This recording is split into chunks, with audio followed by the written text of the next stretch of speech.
In this video, I'm going to go over how I made my raised beds. It's a very simple, inexpensive method that works pretty good. Last year, I had some issues with one of the raised beds. Primarily, the gophers came in from the bottom, the squirrel came in from the top and dumped on by the javelina. Needless to say, there wasn't much that grew in that raised bed that year.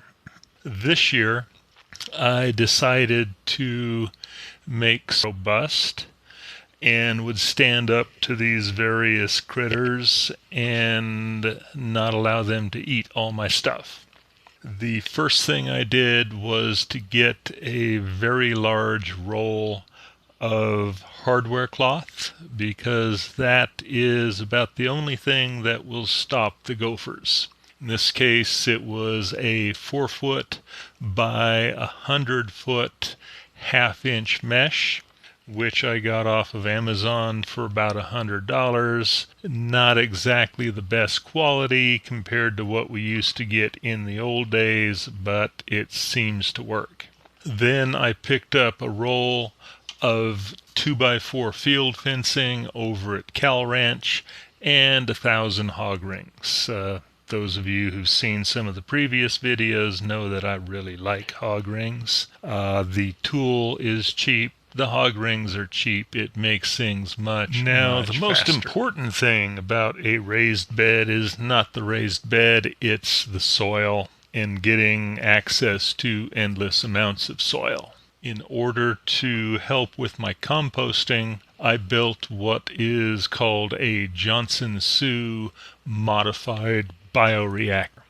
Basically, this is a big cylinder with an air vent in the middle and a bunch of mycelium-based fungal compost piled into it. So that black cylinder you're seeing there was made from 5-foot field fencing that was formed into a cylinder. It was then covered on the inside with landscape fabric, and then I made a cylinder in the middle with a lighter grade of landscape fabric. The cylinder in the middle allows air to enter into the soil. So when you're finished with all of this, there should be no section of the composting area which is more than 12 inches away from an air source. Then I took all of my leftover spent mushroom compost and weeds and some manure and everything else I could come up with, and I tossed it in there. This was going on towards the end of last year, and I watered it quite a bit and actually got a nice little mushroom crop of oyster mushrooms growing on the top surface because I put in so much mycelium. The Johnson-Su bioreactor is intended to break things down with fungus and worms as opposed to bacteria. So adding fungal compost from the mushroom grow helps a lot. The oyster mushrooms in general are very good at breaking down woody substances like straw and sawdust. That's actually what you're feeding them and growing them on. Bacteria don't do a very good job of that. The worms will then come in and actually eat the mycelium that's growing in the sawdust and the straw and the compost, and they will kind of move it around and massage it and do whatever worms do with it and vastly improve the texture of it and help to break it down. After running the composter for a while, the levels sank several feet as things were digested, and this season I added about 1.5 to 2 feet of topsoil into it and planted some squash and beans. So now I'm growing on top of it while it's composting everything underneath. The advantage of this is it takes less room because you're not wasting space in your composting area, It gets your plants up high in the air, away from javelina and things that would stomp on them. It keeps the soil from getting waterlogged, allows for drainage, and you're watering your compost at the same time you're watering your plants, so you don't have to hook your compost up to drip like you normally would. As you can see, looking in at the top here, the squash are doing quite well. We've got big fat leaves, the beans are doing well, and they're really liking it in there, and they do get a little bit of shade during the day so it doesn't get too hot. Most likely the soil levels will drop another foot or so. I'll add more compost to this, maybe top it off with some dirt, and sometime toward the end of next year I'll empty the whole thing out and move that compost into some fresh raised beds. Here's a little more detail of how I'm building these. In this case, I'm using some corrugated fiberglass roofing. It's probably about 25 a sheet. The height is, I think it's pushing about 2 feet. And of course there is hardware cloth on the bottom and around the base. The synthetic material is a little easier to work with and cut, and it has the advantage where there are no sharp edges that'll slice you to pieces while you're trying to harvest something. You don't have to use an expensive material like this. You could use scrap, just about anything. Cardboard will work to some extent, a mixture of cardboard and weed cloth. Weed cloth would probably work.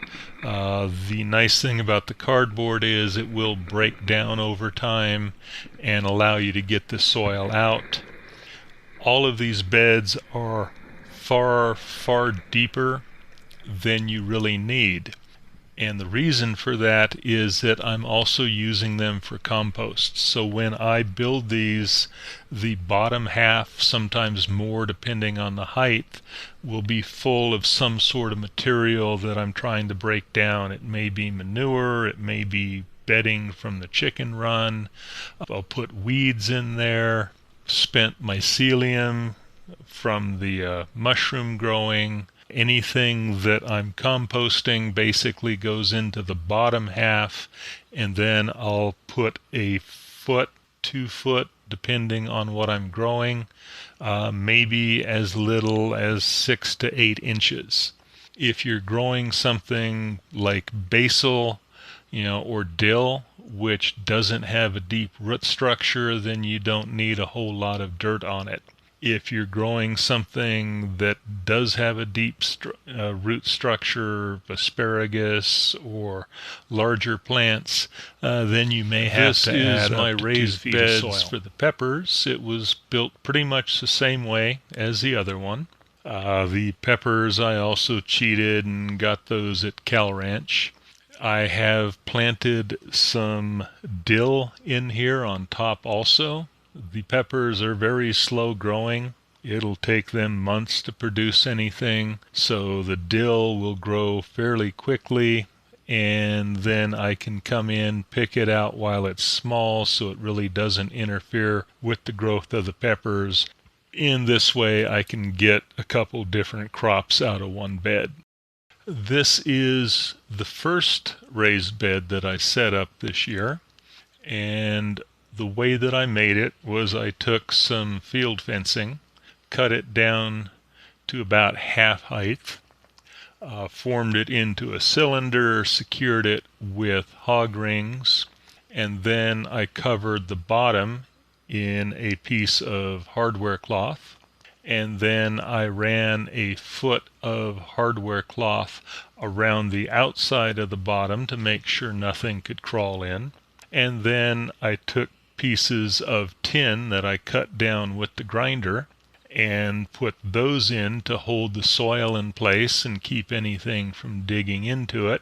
And then I planted my tomatoes in there. I cheated and bought 3 cherry tomatoes from Cal Ranch, and I planted some beans while I was at it, hoping that the beans will come out the side and go down towards the ground and the tomatoes will grow up. And then just to be sure, I surrounded the whole thing in chicken wire. So I have not had anything disturb this or chew on it or damage it, anything like that. So I think that it's working pretty well. And the tomatoes are definitely happy. I'm at a pretty high altitude here, about 5,200 feet. So tomatoes don't do real well if they're large. A lot of people grow giant tomatoes and then they wind up with giant green tomatoes about the time of the first frost. I've always planted the cherry tomatoes because they mature quickly. They keep growing throughout the year. The plants get absolutely enormous, and I should have some actual ripe tomatoes within 2 months of planting, if not less. So right now I actually see some green tomatoes in here. I'm just ready to wait and see them turn red and pick them. One of the things I'm trying out this season are some mud trays for growing chicken fodder. The chickens really like green stuff, and right now, other than the things I don't want them to eat in the beds, everything else is dry and completely dead and will be for months. All the arugula has dried out and died, so there's not a lot of green stuff for them. So I started growing some grass. This is oat grass, and all I did was take some compost mixture, toss it into a mud tray, took a quart or so of whole oats, soaked them in water for a day, mixed them into the dirt, topped it off with about a ½ inch, and then covered it with another tray, waited for it to sprout, carefully exposed it to the sun, put some straw over top of it to help protect it from the sun and keep the moisture in.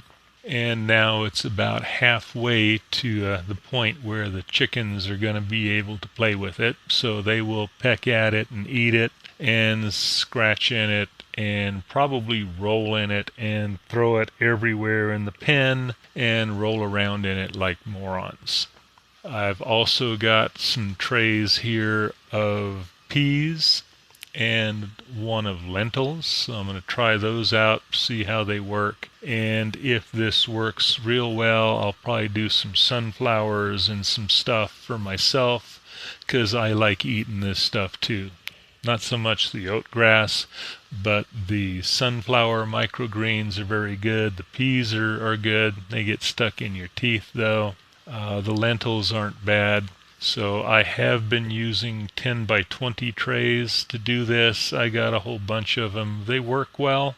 They stack well. The problem is they don't hold up in the sun. They're great indoors, but outdoors not so much.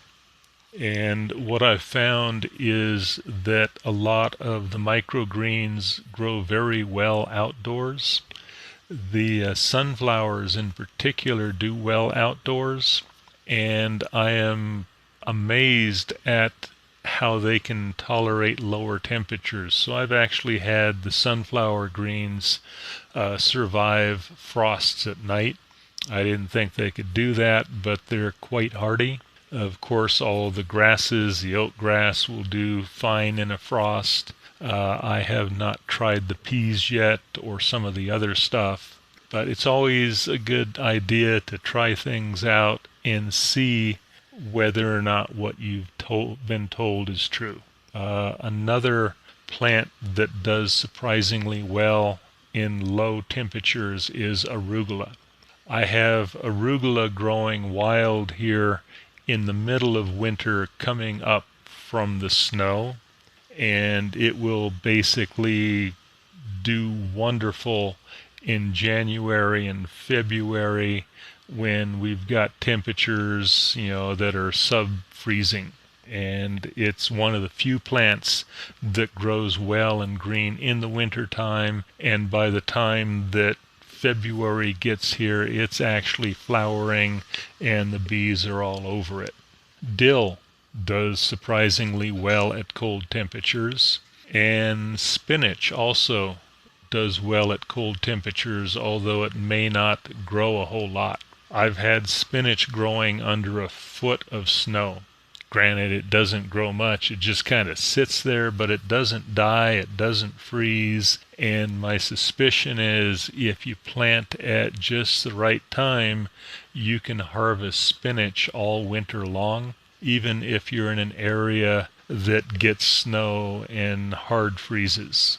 Right now, these beds only require a brief spray about twice a day. You could get by with every other day, but since I'm germinating seeds, I like to go spray the tops briefly and keep them as moist as possible, in particular overnight, because that's when they actually tend to germinate, I think. I'm going to be hooking these up to drip at some point when they start using more water. And what I'm going to do is run one poly line past all of these, and then there will be a feeder for each of the beds that will go to emitter tube. Emitter tube is this 1/4 inch tubing that has emitters every 6-inch or 12-inch. There's two types fundamentally: the laser drilled, which is basically just a black tube with holes in it made by a laser. Not my favorite stuff. And then there is another type that has the emitters embedded into the tubing, and this is a bit more, and it seems to work better. So I can go ahead and make a ring in here to ensure water gets to everywhere. And to balance the flow on each of the beds, there's two methods that can be used together. The first one is to just add a little coupler and chain another piece of emitter tube onto the existing tube. So basically, the more emitter tube you have, the more water you're putting on the bed. The second method is to put a small 1/4 inch valve and adjust that up or down to try and slow or increase flow a little bit. Not the most effective method, but if you use both of these methods, it works pretty well. I see a lot of people using dial-a-flow emitters, and just don't do that. It doesn't work. It's a stupid idea. They're designed for trees and big stuff like that. They will put out way too much water. They won't give you the kind of control that you need. As a general rule of thumb, the only emitter I use is just the emitter tube, and I have found no reason to use anything else. It standardizes everything. If I want more water, I add more tube. If I need more coverage, I add more tube. If there's too much water, I remove the tubing. It will work at any pressure. It will even work with gravity flow.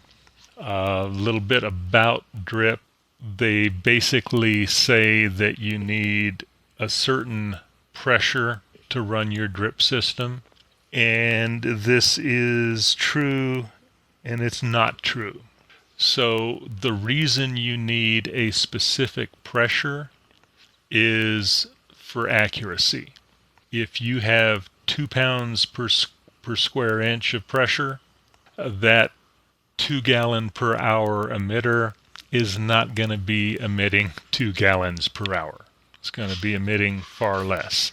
If you're running your drip at 80 psi and you have a 2 gallon per hour emitter, it's not going to emit 2 gallons per hour. It's going to emit a whole lot more water, provided the whole drip system doesn't blow to pieces.